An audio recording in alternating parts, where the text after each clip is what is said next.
Now, let's start working in Premiere. Let's click the New Project button and name our project Billboard Video.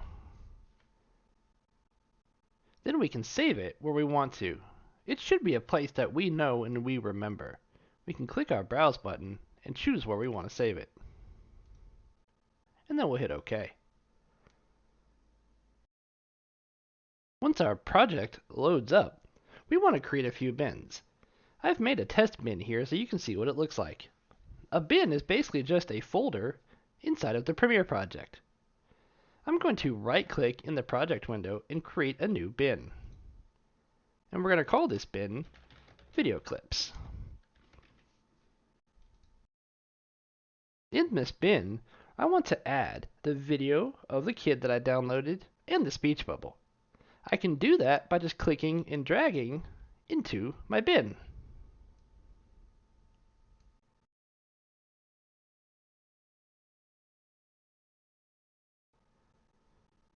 Now, I want to add the video of my kid to my timeline by clicking and dragging and just placing it on my timeline.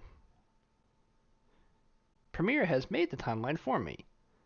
I'm going to use my bar at the very bottom, click and drag it to make it smaller to zoom in on my timeline. I'm also going to change my view percentage to 50% so I get a better view of my clips.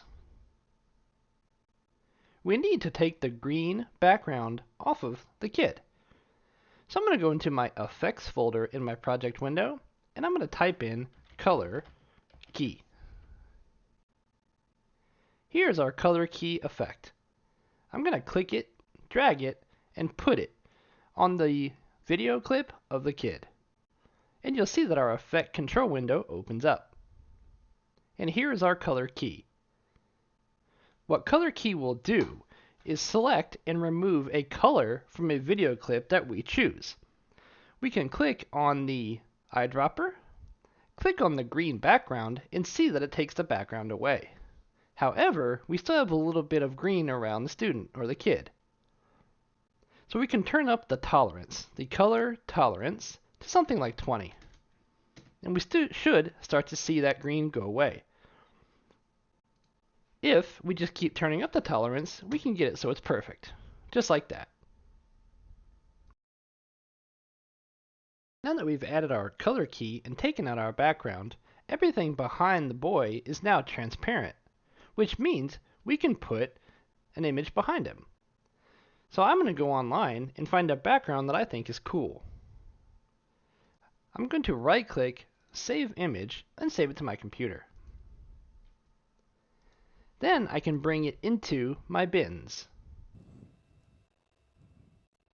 Now I can move my student clip up and move my background below him. And we'll see that the background is now behind him. However, it doesn't fit. We need to click on it in the timeline and use our position and scale numbers to make it fit. Sometimes scale will just work. So I'm going to put in 200. Maybe a little bit too big. I'm going to try 150. Almost. Let's try 170. Nice. Our background fits.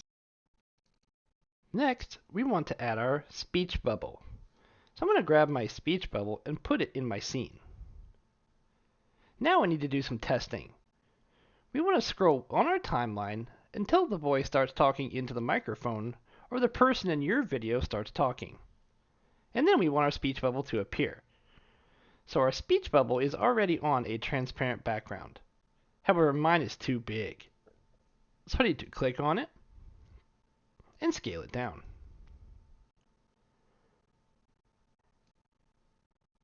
Then I can just position it with the position numbers to where I want. I can even rotate it if I want to, using the rotation numbers. Let's do some double checking. Let's make sure our bubble comes up when he starts talking. It does. Let's also make sure it goes away when he's done talking, which it does. If we need to adjust it, we can shorten our clip to match wherever we need to. Now, I want to add text inside my speech bubble. So I'm going to move my time slider right after the speech bubble first appears.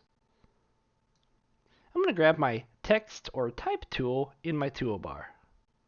And I'm going to come to my window and just drag out a text box. In here, we can type anything we like. I'm going to type something like, "Hey, exclamation point, come work for us," exclamation point.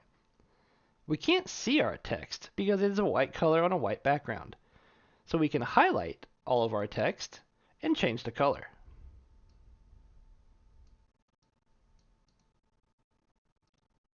Our text is too big, so we need to reduce the size, and we can do that right here. I'm probably going to change mine to 20. A little bit too small. Let's try 50. A little bit better. So now let's grab our selection tool and just move it into place. We might need to make some adjustments to have our text fit in our bubble.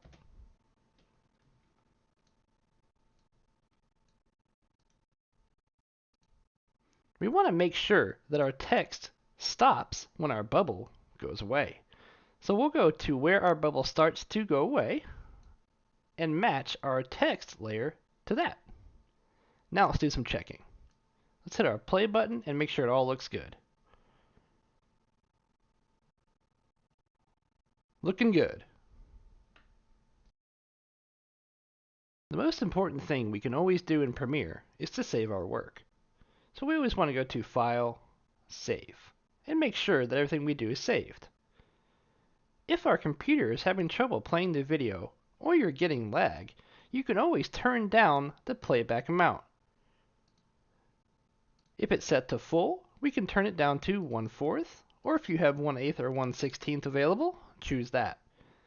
The playback resolution will not be as good, but you'll be able to see your video as it plays through.